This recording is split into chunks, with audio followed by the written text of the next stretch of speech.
இன்னும் கொஞ்சம் லேட் ஆகிடுச்சு சாப்பிட. சமையல் பண்ண போனது லேட் ஆகிடுச்சு. அதனால் வாங்க சாப்பிட்லாம். பாருங்கள், என்ன உங்களுக்கு சமையல் வீடியோவிலே காமிச்சிட்டு இருந்தாலும் நான் வந்து தட்டை மாற்றிட்டேன் பாருங்கள். ஏன்னா அந்த ஒயிட் தட்டில் தெரிய மாட்டேங்குது. அதனால் வேறு தட்டு வாங்குகிற வரைக்கும் இந்த ஸ்டீல் தட்டில் தான் நான் சாப்பிடுவேன். அதனால் இதை இந்திலேருந்து இதை வச்சுக்குவோம். பாருங்கள், சாப்பாடு போட்டாச்சு. நெக்ஸ்ட் வாங்க சாம்பார் ஊற்றுவோம்.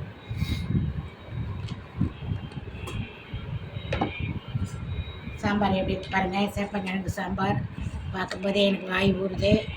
பாருங்கள், சாம்பார் ஊற்றிட்டேன். எனக்கு ரொம்ப பிடிச்ச சாம்பார் இது, உடம்புக்கும் நல்லது. என்ன இதாச்சு. இதுக்கப்புறம் வத்தல் பாருங்கள். வத்தல் 2 வத்தல் வச்சுக்குவோம். அதில் ஒன்று போதும், அப்புறம் வச்சுக்கலாம். அடுத்து வந்து முட்டை வறுவல் பாருங்கள். முட்டை வறுவல் ஒரு முட்டையை அப்படி எடுத்து எப்படி வச்சுக்குவோம். சரியா? அவ்வளோதான் இன்றைக்கி சாப்பாடு. அவ்வளோதான், சாப்பிடுவோம் வாங்க. எப்படி இருக்குன்னு பார்த்துருவோமா? இன்றைக்கி சாப்பாடு எனக்கு உண்மையிலே நல்லாயிருக்கும், பிடிக்குன்னு தோணுது. கொஞ்சோண்டு இதை கிழங்கோடு சேர்த்து அப்படி சாப்பிட்றது நல்லாயிருக்கும். சுடுது, சூடாக சாப்பிட்டா தான் டேஸ்ட் இருக்கும்.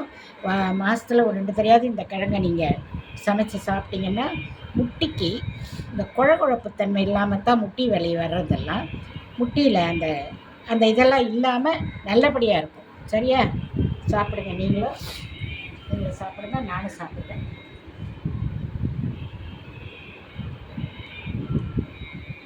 சாம்பார் சூப்பராக இருக்குது பாருங்கள். வத்தல்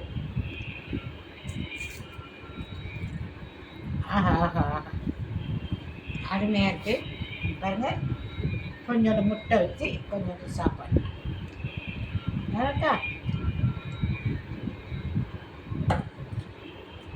ஓகே, பாய். அடுத்த வீடியோவில் கண்டிப்பாக